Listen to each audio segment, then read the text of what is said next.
When somebody buys a company, they're not buying it to just get the employees and the code. They're buying it because they want to keep growing it, maybe sell it someday or get the profits from it.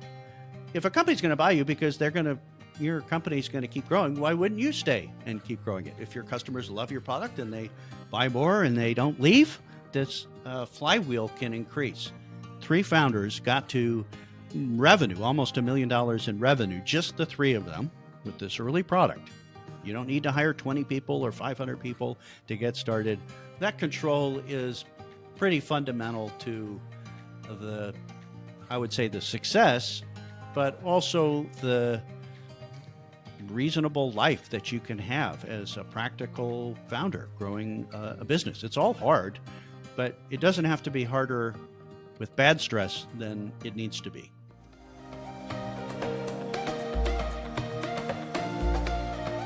Welcome to Destress Your Business, the podcast where we show you how to get incredible results in your business without constant stress. I'm Alexis Kingsbury, a serial entrepreneur and founder at AirManual, and I'm joined today by Greg Head, a seasoned entrepreneur and influential advocate for practical founders.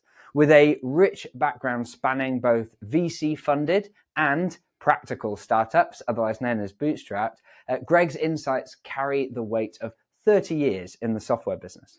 His journey includes pivotal roles in the startup and growth stages of at least 3 companies, generating over $2 billion in total revenue, which is a significant testament to the profound impact that he's had on the entrepreneurial landscape. But Greg is more than just a seasoned voice. He's also the paid advisor to more than 40 practical SaaS, software as a service founders. He's also the host of the Practical Founders podcast and the mastermind behind gregslist.com, which is a hub that connects local software communities and highlights the success stories of practical founders who, often self-funded or with minimal investment, achieve substantial exits in the startup game. So in this episode, we're going to explore everything from common misconceptions about funding, the keys to successful exits, and the practical path to success. And I believe, Greg, we're also going to get to discuss his passionate advocacy for why practical founders is a solid approach, both in terms of reducing stress, but also actually building valuable companies whilst leading those fulfilling personal lives. So if anyone's ever wondered about the ins and outs of going funded versus bootstrapped, this episode is for you. Greg, welcome to the podcast. Thanks, Alexis. I don't know if you called me old in there, but seasoned. I'll take seasoned. Yeah. Seasoned is right. Experienced. Experience. Yeah. And that's what we need, right? You've had a huge variety of experience. You know, some business owners and entrepreneurs have perhaps had the same year in business repeated many times, whereas you've achieved so much in so many businesses. And I want to start by delving into that because you've been part of both VC funded and practical bootstrap startups. Give me a bit of an insight into what's been that background and what led to your shift towards promoting the practical founder way. Well, I'll try to get through it quickly. It's a long and stressful history in some ways, so we could talk about that. But I started, and it's all about software. So some of the things haven't changed. I focused on the sales and marketing software in all 3 of the companies that grew big, and not everything I did grew big. And I've done very different things at very different stages of all of those companies. So I was part of one of the first software products, the companies that built the first software product first used by millions of salespeople in the 90s, back in the old days, called Act Software. And that grew, and we sold that company in the early 90s and created another software company, a precursor of the CRM, and then it was CRM, which was VC funded, and we took public in 1999, 2000 in those boom times and sold to Sage in the UK later, a year and a half later. And I've done everything in the software business except code. Okay. So I'm not an engineer, but I've done everything from sales, marketing, run software businesses, and had 250 global employees report to me. And in 2010 to 2015, I was the chief marketing officer for Infusionsoft, which also raised funding, but didn't sell. So SalesLogix raised VC funding and sold the company. successfully in an IPO and eventually to Sage. And Infusionsoft raised VC funding $100 million worth and didn't sell. So it's two different scenarios raising funding. And it's not all about VC funding. And so these days, I'm a fanatic advisor, helper, mentor, contributor, instigator in the global community of software founders. So I dig in deeply. I talk to dozens of software founders a week. I'm in over 50 software businesses deeply. So I'm seeing what's changing in the world this year versus last year, and what's new in the dental software market in the UK compared to the US, and all the nitty gritty there. So I love to be very active, and I've seen the world change in the last 5 to 7 years. The old days, quite simply, if you wanted to make a big software company that changed the world and did all that, before it was cool, you raised VC funding and you built Windows software, and it was very expensive to build and took a long time.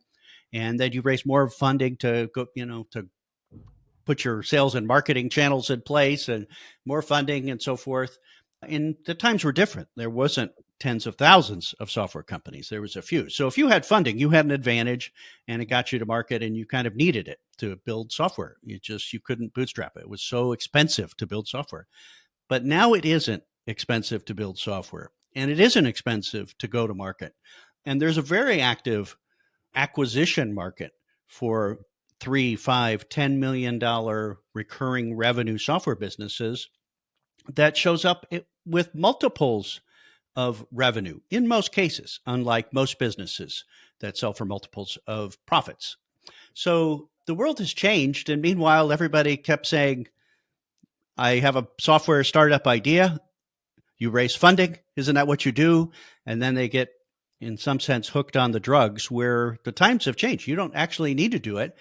And more SaaS founders are making more prize winnings from growing and selling software companies who didn't raise VC funding than those who did. We just don't see that in the media. So that's all the shortest story I can tell about what I've seen. So now I'm waving my hands for these SaaS founders who say, thinking about raising money, trying to keep them off the big funding drugs. There's a better way to do it. I feel a little bit like the doctor that says, don't take all these fancy prescriptions. Here in the States, we've overdosed that. It's better if you eat healthy and exercise and, stay alive longer. So there's a myth out there that funding is what you do, that funding increases your odds. And this is VC funding, when people wave their hands, £3 million, £10 million VC funding or more. It doesn't increase your odds, and it doesn't make life less stressful. So those are all the things we could dig into today. Love that. And I'm so glad to be speaking to you today, Greg, because you've had that visibility on both sides. And from my side, as we've talked about outside of this interview, I've always gone down the practical bootstrap route with my businesses, because I've felt the concern, and I know other business owners who have gone down the funding route, and I've had those conversations. What I want to start off by doing is perhaps diving in to what it looks like under each model, because for those of us on one side of the fence than the other, actually it's not that visible as to what it looks like. So let's start with a funded business, because as you say, that's kind of where you started off with the software businesses that you're involved with. What does that look like? Because when I see it, it tends to be, there's an idea, maybe there's some, it's the classical people working in a garage, they're, eating ramen and rice and just keeping their costs really low. But then there's enough of a thing that they need to develop. And so they go out and get funding, and they get their first round of funding. Talk me through, what does that actually look like in that organization when they've got that money? How are they having to spend it? What's that doing for them, and what stresses and reality does that bring? Well, in the States, even in the United States, across the country, not just in Silicon Valley or New York in the tech centers, about 20% of all software companies raise big venture-funded institutional capital from professional investors. And these are the big doses of capital, usually starting with a couple $1 million and going up from there. And Facebook started without funding. If you remember the story, they started in the dorm room.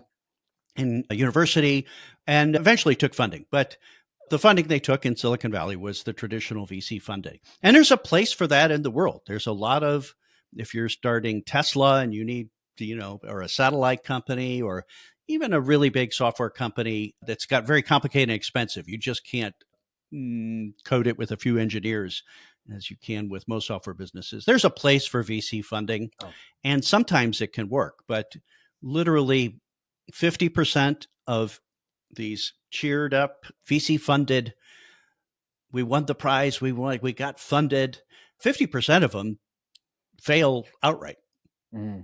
It's an experimentation game. It's a startup crazy, let's see if it'll work game, which is the reason it exists, because the normal world doesn't work like that way. So here, give it a try. We'll see if it works. 75% of all these VC funded startups don't actually pay back investors. So these smart investors and all this due diligence and all this effort and the money and everything, 75% of them, it's kind of a wash for everybody. And then you start getting into the smaller percentage of them where maybe 10% of all of the VC funded companies start to get interesting.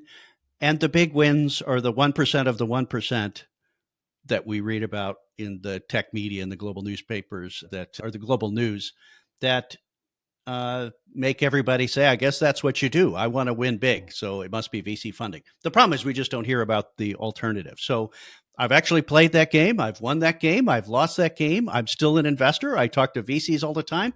There's a place for it. It's an all or nothing bet. When you start taking 2, 5 million pounds, 10 million pounds of VC funding, it's a rocket ride. You're climbing Everest. We're going to go as fast as possible up this crazy hill and reach escape velocity in the rocket. And if it doesn't work, it gets really painful. Like there's a lot of extreme stress for those that raise big funding and aren't climbing anymore. Their growth rate has stopped. So, and that's kind of the thing. If your growth rate stops and you can't raise another round, you're literally stuck and screwed, and it just doesn't end well. And nobody really talks about that. But that's 75% of VC-funded software companies. So just beware, all ye who enter here, that it's a professional game. It's an all-or-nothing game. It's very exciting. It's very stressful. It's an all-in kind of game. And usually doesn't work, but there's a chance. Yeah, that's really, I really like the analogy there of, it's getting the rocket ship, it's getting that satellite launched into space, because I can totally see how for certain companies, like as you say, if you want to create a satellite internet company, or if you want to create essentially open AI, right, an incredible, massive, large language model that requires just so much in terms of cost to even see whether it's going to be a good idea and whether you might get there. I think it's clear that requires huge amounts of capital. And then, as you say, on the other, if you don't need that level of capital, or if you're looking for a different journey, then you might want to go down a different route. Before we explore that different route, let's say that we're in a business that's decided, there's some fundamental technology or assets that require significant capital up front before I get customers paying for it and so on. As a result, what does it feel like? When we talk about it's all or nothing and it's stressful and so on, what does that look like practically? What are the decisions that tend to have to be made or are being made that cause it to be stressful? Why is it stressful? Well, it's stressful because in whether any startup or any venture, if you try something big, you make the bets and it doesn't work, you're probably putting the company at risk. And if it doesn't work, we're out of business. So you have that on your head and literally running out of capital. If we run out of capital before we get to the next stage and step, they're built to be, to take the rocket fuel, the adrenaline, to get up faster. And so they're burning cash. They're taking losses. If it doesn't work, sorry, you're kind of out of the game. So it's an all or nothing bet. It's very exciting. The company I mentioned sells logics that we went from 4 of us around a kitchen table, said, let's do this. The market is growing. It did a little different time, the mid 90s, when sales software was first starting to come in around the world. We went from 5 of us to 500 employees in a public company in 4.5 years. Wow. Okay. So that'll challenge anybody. And every 6 months to a year, if you're growing at those kind of rates, your company looks very different. And what worked for you last year, I was the startup guy. Now we're a growth company. Now we're a big company. Now we're, it changes forms. There's a lot of the market changes. So it's very exciting. And I was literally working, 60, 70, 80 hours a week and traveling around because that was part of the game. You had to travel to see your customers in the exhibition trade shows and all over. I was in London once a month for 3 years as a base for Europe. So, and we succeeded. I would say that we paid back our investors, and I won a little prize from that. That's why I get to do anything I want here. But it can be very stressful. If you don't meet your milestones, then it's a little bit like a football club. In the Premier League in the UK, you start changing your coaches and your managers and your team members, and everybody gets moved around. You don't want to be relegated. Literally, in the VC-funded world, to use English football analogy, 75% of companies get relegated, after 5 years, and the number keeps going down of the ones who stay in the league after that. It's very stressful. It's very exciting when it works. When it doesn't, it's really brutal. You're firing people and letting people go and, making stuff up. You're kind of forced to spend it. And a lot of people really aren't sure how they're going to spend their money, that they're placing bets that they're not very confident about it because they have to place the bets. That's one of the challenges. And I want to explore that because there's a couple of things that come to mind. So one is, I know from talking to a friend of mine who's got a software business and they have taken on investment. One of the things that I hadn't appreciated is the need to spend that money. Because I remember when he was taking this particular round of funding, and he said, "Oh, we're oversubscribed. Like, we've got more investors than we expected." And so, "Oh, that's fantastic." Yes, clapping, right? Mm-hmm. Exactly. And it's like, that's amazing. Like, why don't you take more money? And I can't remember the exact number. So let's say he was looking for 2 million, and instead there was 5 million on the table. Mm-hmm. And so, of course, the temptation is just be like, "Well, take the 5 million, or maybe 4 million, and get it a decent rate, and so on." And what was really interesting is that, based on his experience of talking to others, it was like, no, don't do that, because you have to scale up so fast to spend that money, and the likelihood of you then hitting your milestones goes down. Right. And then if you can't hit your milestones, puts your business at risk. Mm-hmm. Yeah, because then you get to a point, whether it's 1 year or 2 years, where you're needing more money, even just to stay alive, to be able to pay all these people that you've now got around you. And I remember one particular conversation I had with a business owner where he said, and the worst bit is, additional investors are unlikely to come on unless your original investor is continuing with you, because that's not a good sign. Right. And he couldn't get the original investor to pick up the phone. And so I remember having a particular phone call conversation with him where he said, I said, "Well, what's your runway look like?" Which, for those not in the industry, is like, runway is basically like, how long have you got until the money runs out? And he said, 11 days.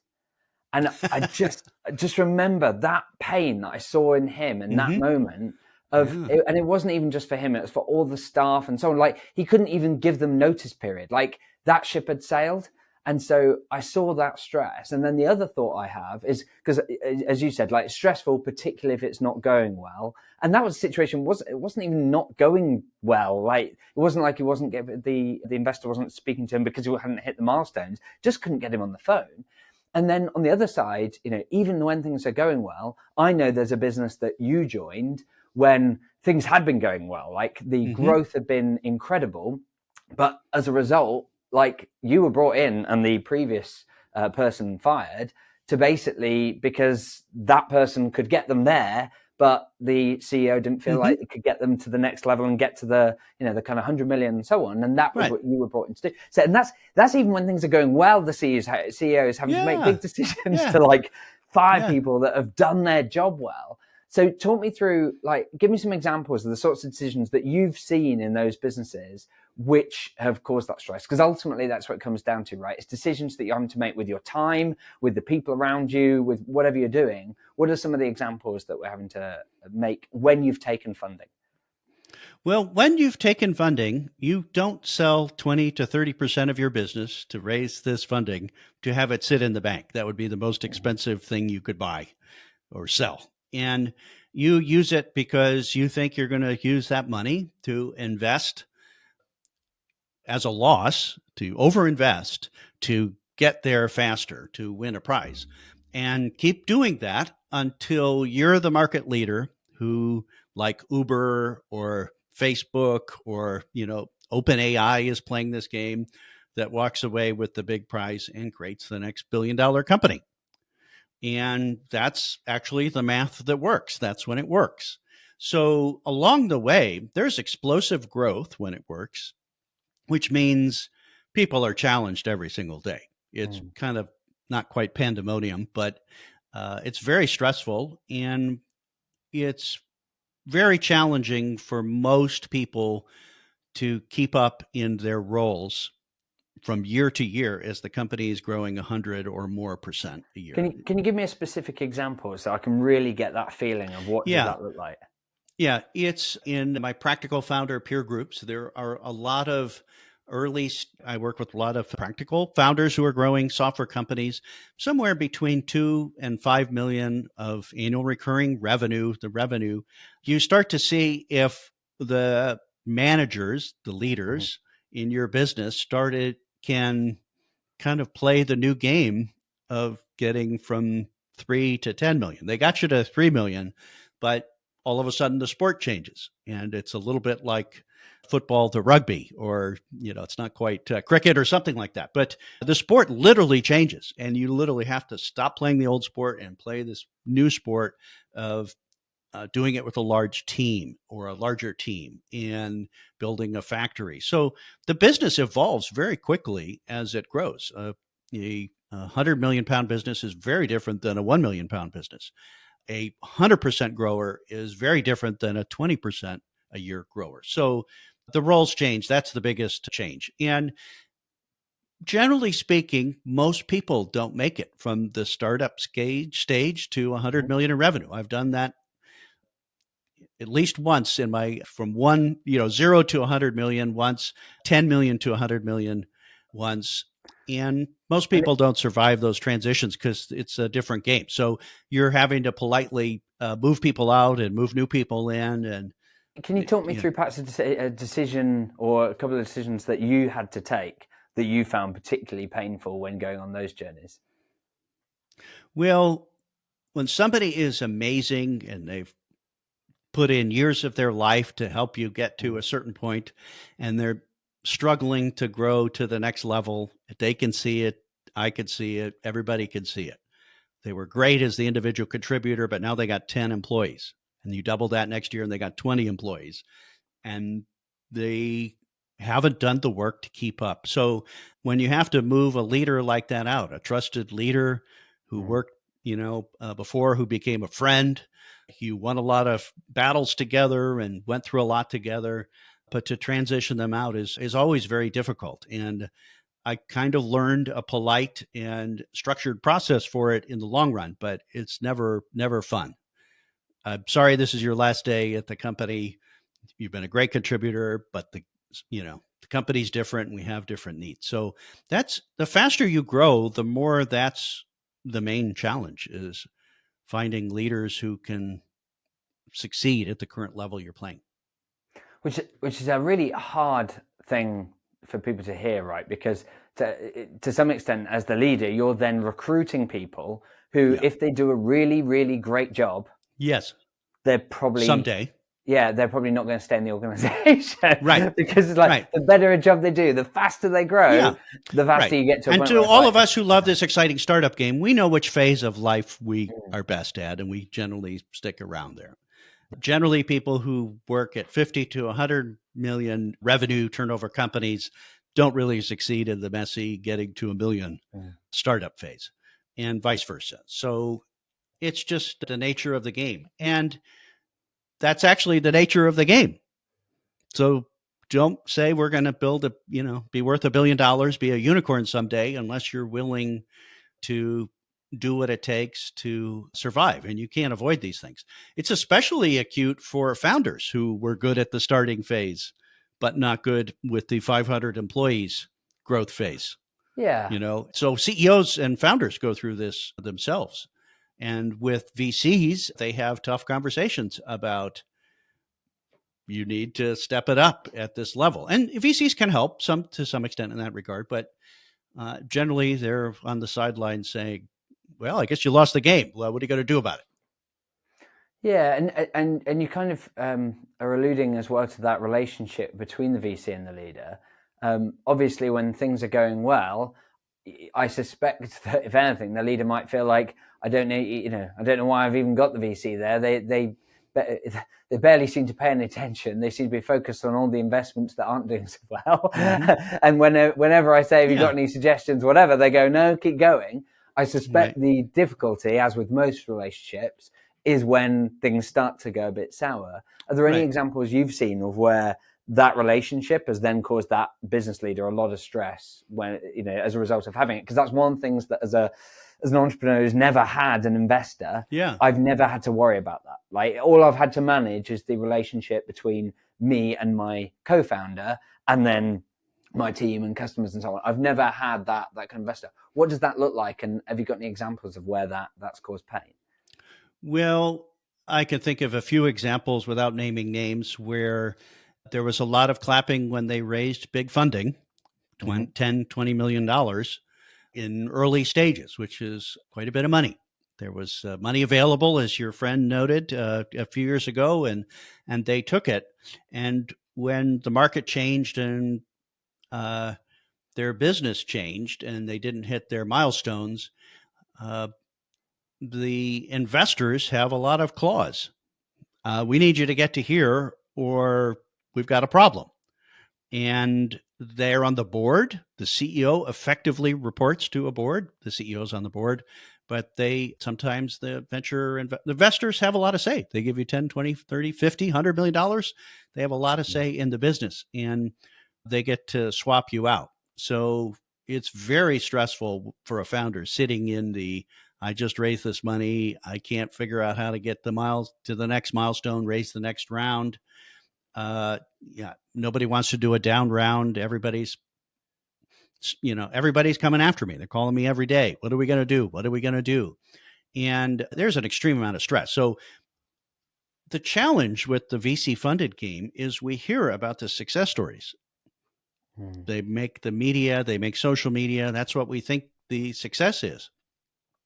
The majority of the cases, it's extremely painful, and the CEO gets fired and or has to wind down the company, which you can imagine in slow motion how painful that is for a founder to wake up every day.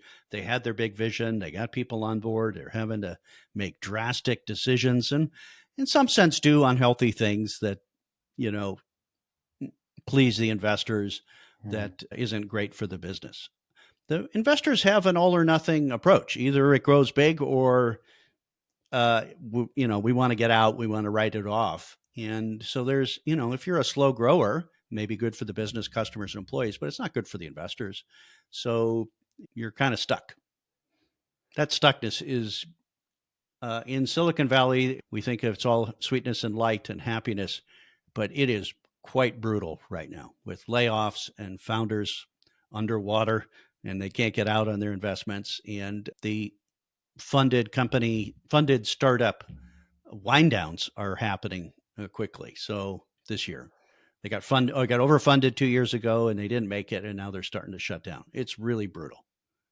Yeah. And so just to make that explicit then. So let's say we've got a business that's taken some funding, and just to make it like for specificity, let's say through whatever stages it's ended up with, like, let's say 3 million worth of funding. As a result, it's had to give away a fairly decent amount of equity as part of that growth. And initially things were going well. And then for whatever reason, market forces, inflation rate, something not expected, things just haven't quite been where they'd like. Now, hypothetically, let's say that actually, if this were a non-funded business, you'd look at it going, it could get there. Like it's making progress. It's still acquiring. Let's right size. Let's stop overspending. Let's get back to basics. Let's get back to break even, so we're not Exactly. burning money, and we're And so default that's to what you life, as they say. Yeah. Yeah, and so that's what you'd normally do. What have you seen when you've got that funded setup? Is there pressure to actually go, no, don't right size and make a meager profit and just have Yeah. it carry on? I want it liquidated and we want cash out? Or what have you seen? The bigger the investment, so $3 million pounds is a modest amount of Mhm. startup investment, early Sure. stage seed or early stage funding. But that leads to bigger and bigger rounds of Yeah. funding. So the bigger the round of funding with a professional fund investor, and not everybody who raises a few £1 million of funding gets these big investors, the more likely they would rather shut it down than to have it grow at 20% for 10 years. It's just not the sport. It just is actually looks bad on their books. If you raise $1 billion and you start investing $50 million in, a dozen companies, you literally want to shut down the ones that aren't going to be, that pay you back 10 times. It's literally the game. And I have several founders on my podcast. John Nordbark talks about it in the podcast.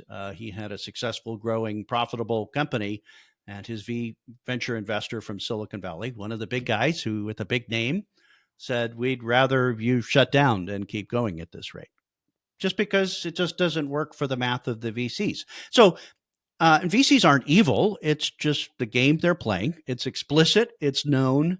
If you don't choose to play that game, then don't play the game. Yeah, that's interesting. And this will show my naivety is when I was setting up that imaginary case study, I was envisaging that growth had really heavily slowed and Yeah. and plateaued for a while, but things were going. Whereas you're saying that even at a decent, like in the world of practical founders like myself, particularly after you've been around for a few years, a 20% growth is not shabby. Like, and particularly if you've had a few knocks. No, that's not And acceptable. you're saying it's not acceptable in the doubling is a minimum, and most companies, and they'll put up with, well, let's say they'll put up with 50% growth with the hope of getting back to doubling again, because they have a clock ticking, the investors do, that says in 5 to 7 years we have to sell this company and make our 10 to 100 plus times payback, and so hurry up and get there, and you can't get there on 20%. But which is one of the reasons why it's reasonable to stay off of VC funding and grow for 20% for 10 years and create a big and valuable company. Like, why not? Yeah, and we'll switch gears to that because, but before I do, like that point around the needing to double, and if you don't, then it doesn't work for them. It's so clear to me when you say, like, from their perspective as the investors, they've got to convince their own investors, like where they're getting the money from, that it's good to invest with them, and they're playing averages, right? Like they'll say, oh well, on average across our portfolio, it's 50%, 100% growth. And if they're having to say, well, actually, it's not 100% growth, it's 60% growth. But don't worry, we've had some amazing achievements. Right, that's what's happening now in the venture capital land. They're having to explain to their investors why they're under their growth rate. And let's, just to be clear, venture investors know what the game is. 50% are going to fail outright in the early stages. And 1 or 2 companies out of the 20 they invest in over 7 years is going to pay back the fund. That's where the excitement is. So they're kind of saying, are you going to be a blockbuster or not? And if it's not, we kind of want to move you back and you don't get another round of funding, and sorry. Yeah, but for the investors, they're able to basically spread that risk and say, okay, well, out of 10 businesses, I'm only one's basically going to make all my money, 2 are going to hold. Playing a portfolio. And for a founder, it's binary. I win or lose. Yeah. And winning is rare. Indeed. And even if you win, in my experience, and we'll come on to this, as a practical founder, like a lot of the people that I meet who have won, in inverted commas, that have taken the investment, got big, had a big exit, there are a couple of things at play. One is dilution. One is that they've had to lose a lot of their shares along the way. So actually the business might sell for 100 million plus, but actually it's not like, oh yes, and they've got 100 million. It's like, they're down to... typically in these rocket ride companies that we hear about, or they go public on the NASDAQ here in the States, and all of that. The average of those newly public companies, newly listed companies, the average investment from their investors is 80% of the company. So founders and Right. employees own less than 20% of the companies, and sometimes 5% or 10%, Wow. if they've overdone it with funding. So as a result, your best case scenario, the essentially the Yeah. winning the lottery could mean that best case scenario you're kind of at the kind of 5 million kind of exit, and Well, actually it could be yeah. less. Yeah, so there's ways to win that game and to be prudent about how much funding you raise and hit your milestones and time it when you start your company and when you exit your company in the boom time. It's a great time to sell in 2021 when the market was way up. So in that case, the VCs can win and the founders can win. Mm. And that does happen. But what we don't see when somebody says we went public for $1 billion valuation is, if you can literally see it in the filing report, the founder, the two original founders probably own 10% of the company. Mm. Together. And if, Combined. that's not a small amount and so No. forth. But I think there's easier ways to Agreed. win that prize money and make change in the world and build a valuable company and do it a lot less stressfully along the way. And that's what I call practical founders, who are building these steady, more compounding, let's say slower growth, less crazy, more managed, more frugal, more efficient, and I would say more disciplined approach. So we hear about the two founders create this company, raise all this money, go public on the NASDAQ. They each win $50 million net, before taxes, kind of thing. Yeah.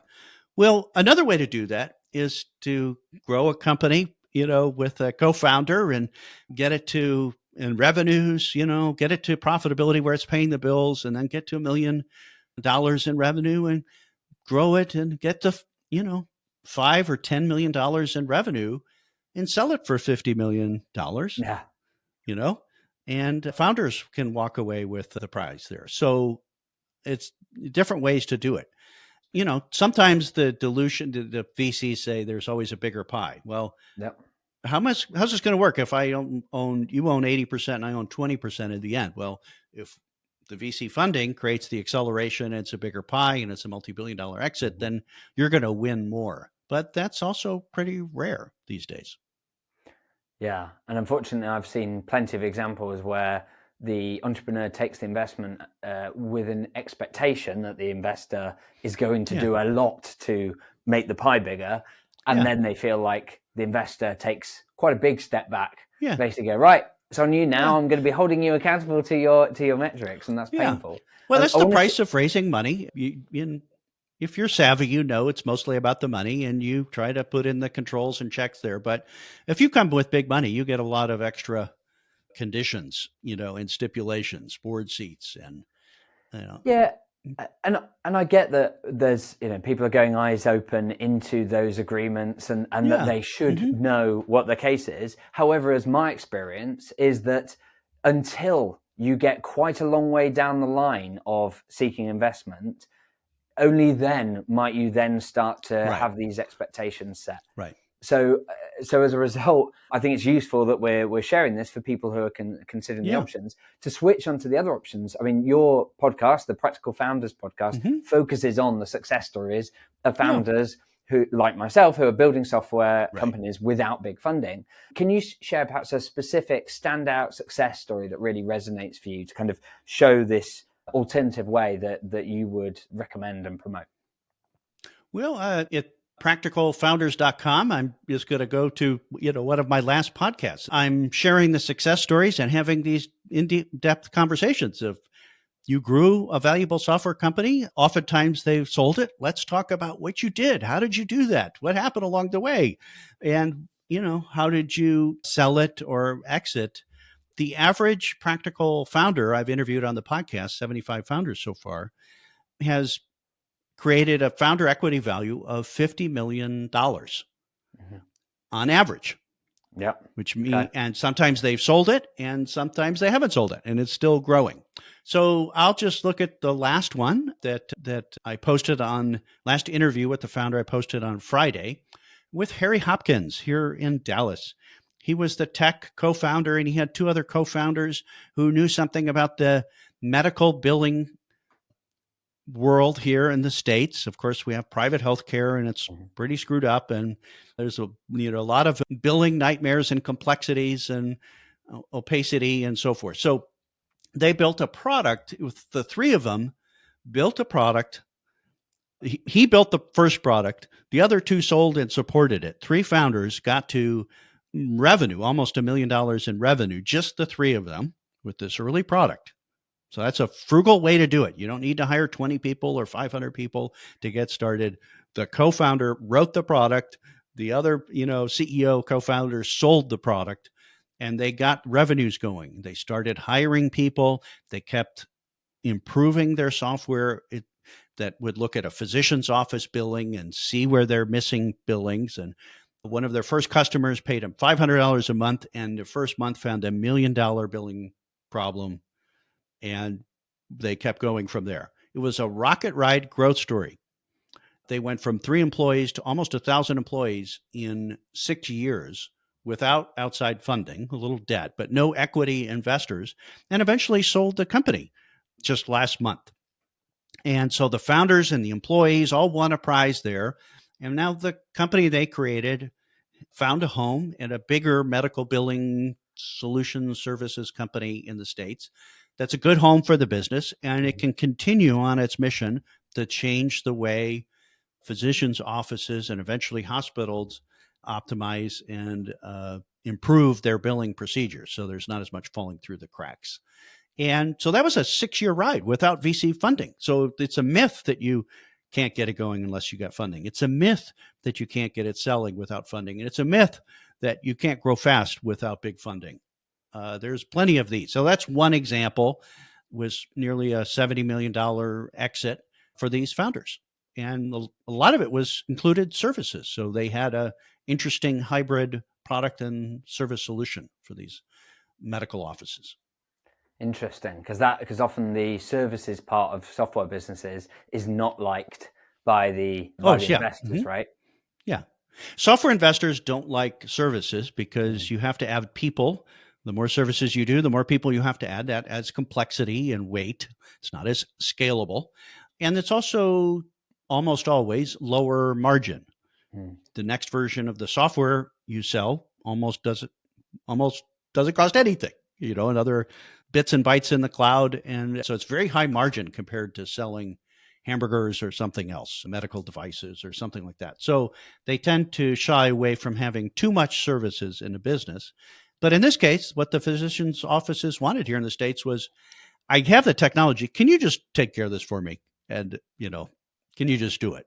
And that's, they literally grew so fast there. So it's totally possible. And what we don't hear these stories because they're not $1 billion exits.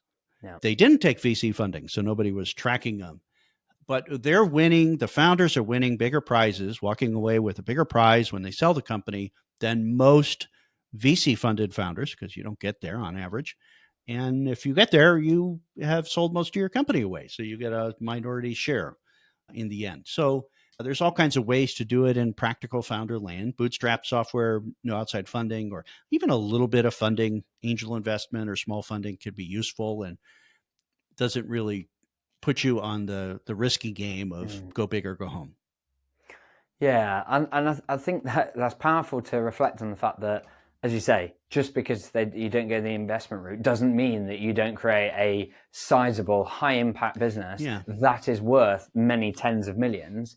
But also what's interesting, like when you talked about those examples, like I think you had one example on the VC side where they're growing. In fact, it was your own business where you went from 5 to 500 people in a very short period of time. And then, of course, in this example, we're talking about going from a small number of people to 1,000, but over a longer period of time and without the stress of if we don't hit a particular number, then da Yeah. da da, or even Yeah. actually I need to spend more time going and getting investors rather than running the actual business. And actually, Right. I think one of the other things that I see is you have the choice. Like in that business where they grew so fast into over 6 years, if at any point there's Yes. something else going on in their Yeah. personal lives or whatever that meant that Right. actually taking the foot off the gas would make sense, they'd have that choice. Right. Yeah, that's the biggest thing. And I don't Mm, think Harry would say it was not sure. stressful, but they had control over the variables. Mm, They sold new contracts, they managed the cash flow from them, they hired accordingly. If something didn't happen, they didn't have to hire. They could slow down. But they created a lot of value very quickly and word spread. And so they were successful in that. So bootstrapping and growing a software company is stressful, but you have control over the game you're playing. You could slow it down at any time. You don't have a gun to your head that says you can't slow down. And what happens with founders is they maintain what we say their optionality. They have all their options available to them. I can keep it growing. I could slow it mm, down. I could slow it way down and take a lot of profits. I could sell it now. I could sell it later. I could not sell it. I could wait for a best offer. I could not wait for a best offer. I could, and then, I could finance it in some other ways. There's all kinds of ways to do it. And there's all kinds of, let's say, exit paths or paths mm, to success that I just wrote about in a 60-page free ebook on my website, The 7 Success Paths of Practical Founders. These founders are all winning in different ways. Some sell their companies to financial buyers or strategic buyers, or some run it for a long time. Some are taking profits out. There's all kinds of ways to do it. In VC funded land, there's one way to do it. You grow fast, sell your company in 7 to 7-ish years, and we all, and win big or else.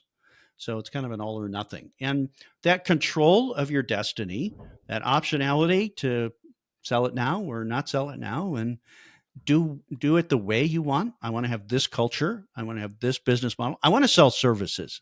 I don't care mm. what VCs say about services. It's what our customers want. We're going to do it that way. That control is pretty fundamental to the, I would say, the success, but also the reasonable life that you can have as a practical founder growing a business. It's all hard, but it doesn't have to be harder with bad stress than it needs to be. I mean, from your personal experience, what have you had to give up? Like, what are essentially the commitments, the decisions that you've had to make? And what's been the impact to you when you've been Yeah. in VC funded businesses? Yeah. And I signed up for it and I said, Mm-hmm. we're going to create change in the world. And isn't that exciting? And I'm going to win a prize and grow through the process. But most people don't know that the 20 years out of my 30-year careers in the VC funded game, I worked at least a weekend day every single week and almost all holidays. Holidays were a day for me to catch up and on top of traveling constantly and so forth. So, other than my family, which I didn't lose, and it's quite possible to lose a family in Yeah. this crazy adventure. It's exciting and crazy and stressful and the rest, but I didn't have, I didn't work out. I didn't have hobbies. I didn't read a lot of books. It was work and family, and that was it. And it was pretty exciting, but it was also stressful. For many of those years, I couldn't sleep past 5 o'clock in the morning because, oh my God, something's coming. I got the VC call today. I got to move somebody out. I've got something happen in the market that, a competitor is coming after this. We Mm. got a problem with this. We have a customer. So it's exciting, but most people aren't signed up for the kind of work. I mean, most entrepreneurs are, but like most normal people, this is not a 9 to 5. I don't think I've ever worked 9 to 5. I can't even get my head around that. I mean, it's pretty crazy. Yeah, and that's the thing, because I have a lot ever since I nearly did lose my Yeah. family as a result of doing Yeah. the kind of investment of Uh-huh. time.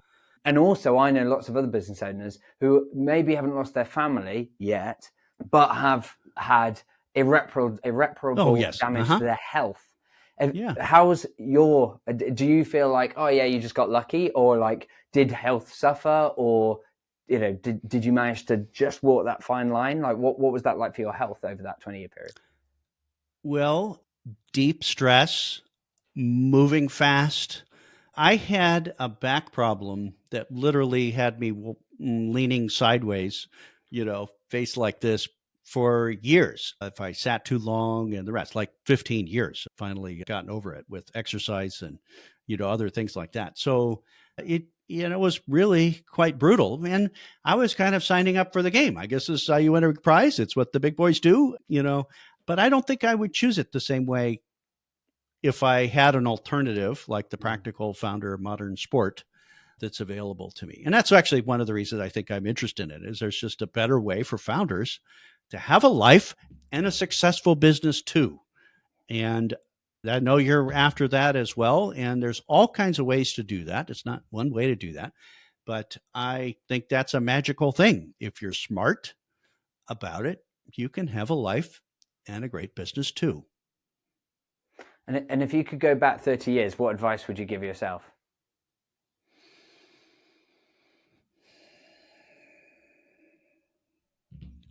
I would say chill a little bit, but I don't know how I would, how I could do that. I signed up for the game that wasn't about chill. Chill out, No, it's the big game. It's the big sport.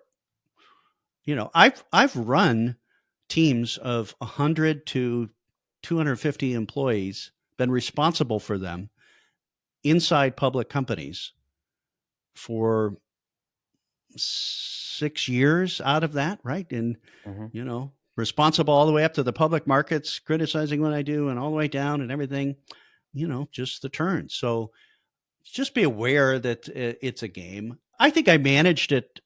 I didn't go off the deep end, and I think I kept together, and I didn't have really irreparable harm that came from it. But I think if I would have had the practical founder opportunity of the modern SaaS business, which wasn't available then, I think that would have been a much better way to succeed, because I'm smart, savvy, and frugal and practical and customer focused, and I would have built a better long-term business. Here's another thing. You build these rocket ride things, they're really not built for being long-term businesses. They're built for going up as fast as possible and then see what happens.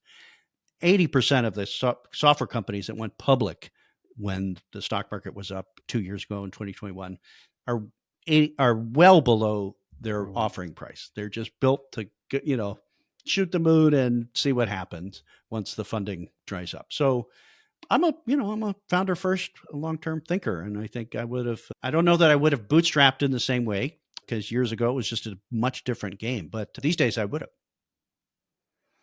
Amazing. Yeah. It makes me wonder whether, when we talk about the metaphor of those VC funded businesses being rockets, perhaps they're more like fireworks. Well, if you build the right rocket and it has the right stages and you do the right things, the rocket can work. But if you put rocket fuel in a shed, it's just going to pop, and most startups are not built with the rocket, opportunity. And when people talk about teams, what they're saying, we invest in teams and the team's important, the founders, the rest. Like, Elon Musk knows how to build the rocket literally, as it's flying, and they'll figure out whatever hard problem comes their way, can get to the other side, and it's an extreme sport.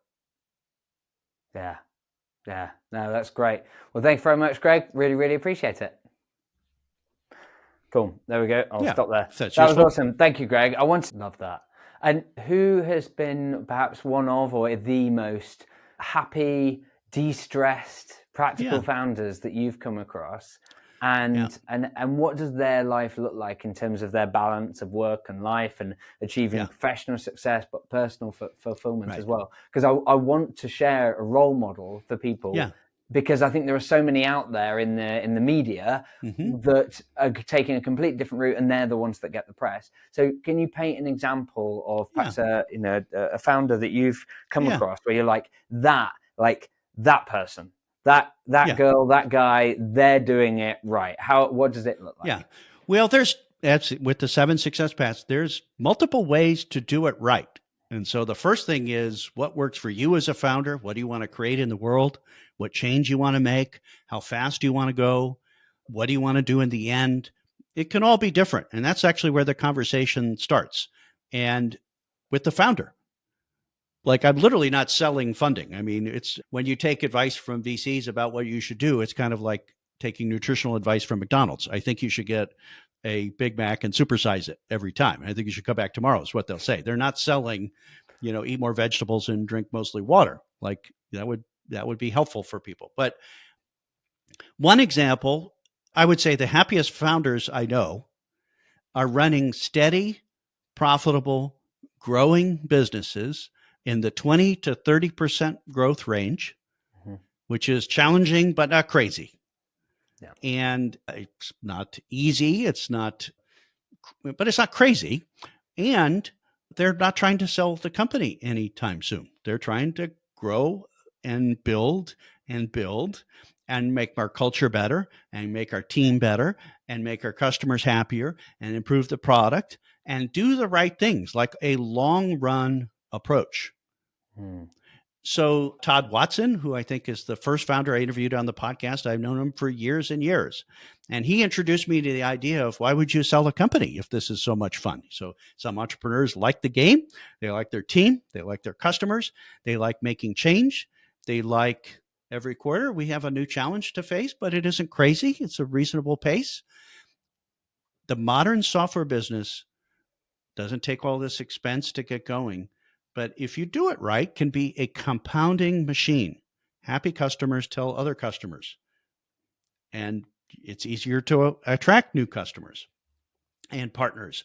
And recurring revenue builds on itself. If your customers love your product and they buy more and they don't leave, right? This flywheel can increase.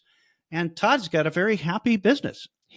As he grew up, he worked in a, let's say, but I don't know if you have them at the UK, we call them camps here, like kid camp. You send your kids to camp, and then there's camp leaders, and everybody's having fun and leading. He was one of those people. His dad had a Christian camp in Arizona, and he runs his company like that. I mean, they're very tightly focused. But you ask them, what's your big revenue goal for next year? We don't have that, right? What's your hiring process? I still talk, they have, 50, 60, 70 employees now after all these years. It's very profitable. The founder still talks to everybody who joins the company and explains, this is what we do here. It's how we do it. If you're not in for that, then don't join us. They accomplish so much. They're a crack team with the right metrics. They're not pumping this thing for the false metrics, false flavors. They're doing what's right to the customers. They're regrouping when they need to regroup. They're developing people at the pace they can be developed. And it's a lot of fun. So entrepreneurs like us, we think this is fun. It's actually kind of hard. It's challenging. You have to kind of keep pushing your comfort zone. And it's a lot of responsibility to have 70 employees and 40, they just surpassed 50,000 customers. That's a lot of responsibility to do that. But compared to the alternative, selling the company, which he could do, and then what would he do? Most of us would start another company. Let's get the team together. Let's go on a quest. Let's build something. So he didn't fall into the trap or the myth that, you're only successful when you win the prize. And his company he's got the happiest employees, the happiest customers of any founder I know. So that's one way to do it. There's multiple ways to do it. And to me, that's fascinating and curious. And entrepreneurs like Todd and Harry keep explaining to me there's no rule, there's many ways to do this. If you can be efficient in your business and get great employees to be focused and create leverage in your business and have happy customers who tell their friends, which is all quite possible in the software business, you can build a valuable company that grows for a long time. When somebody buys a company, they're not buying it to just get the employees and the code. They're buying it because they want to keep growing it, maybe sell it someday or get the profits from it. So if a company's going to buy you because your company's going to keep growing, why wouldn't you stay and keep growing it if that's the fun you have? So the founders get to make the choice. Maybe at some point He doesn't want to do it. He has the choice. A venture capital investor would never put up with the culture, their 30% growth rate, profitability. They literally just bought a ranch in the mountains of Arizona with 100 acres and a big building.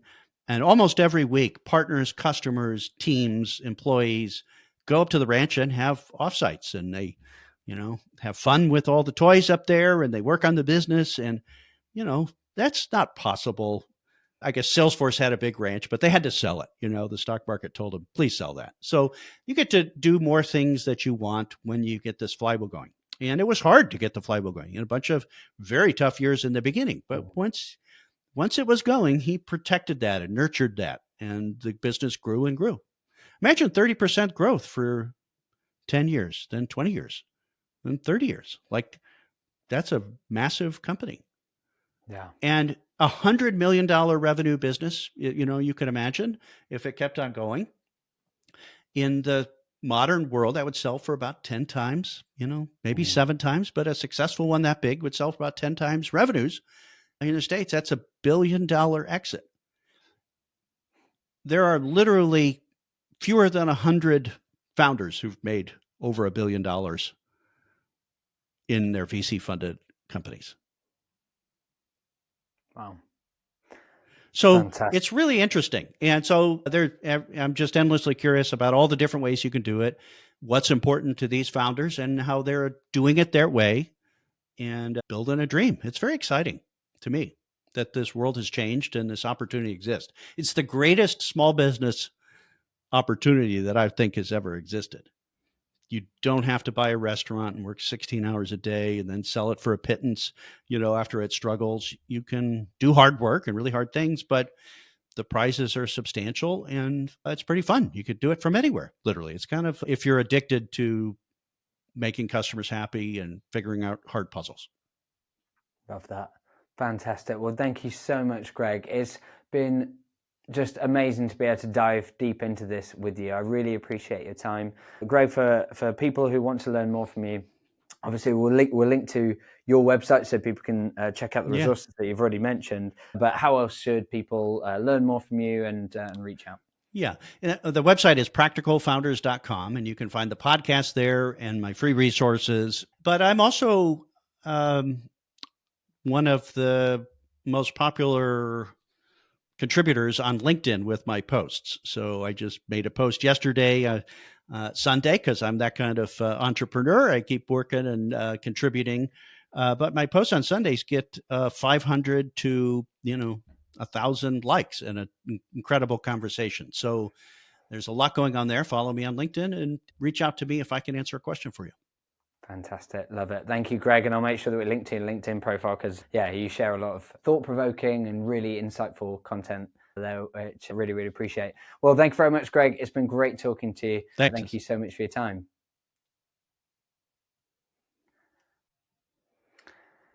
If you're looking to remove the stress from your business, to have control over what's going on and be able to both grow the business at the kind of rates that we were talking about there, and you're looking to do so in a way that actually you can enjoy the journey, that you can still have hobbies and spend time with your family and be able to look after your health, and actually that you just want to be able to build the business, build the rocket in a way that it doesn't fire up into the air and then explode and bring everything down in your life with it, then I've got something that I think you can be really interested in.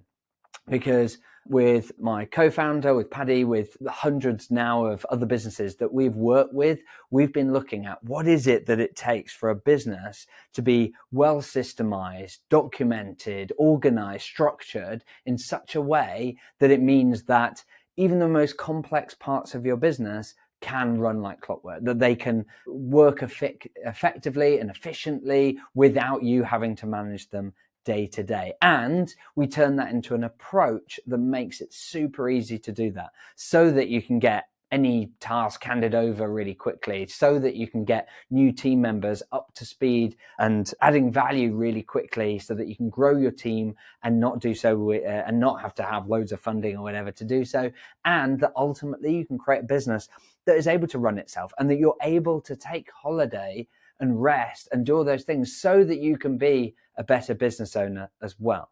Now, if you're interested in learning that approach, you can check out a masterclass that I've run on this topic at airmanual.co/webinar, where I cover how you can free up 15 hours per week, remove the constant stress, get team members up to speed 5 times faster and with 80% less effort, and that you can make it possible to unlock your growth in your business. You can find that at airmanual.co/webinar. And if you're interested in learning more about our step-by-step approach, and particularly how the software business that we've built as a practical founders ourselves to solve this for other businesses based on our own experiences, you can find more information at airmanual.co, or you can actually download and get a free copy of an ebook version of our guide, which includes loads of stories of how other people have applied it at airmanual.link/discover.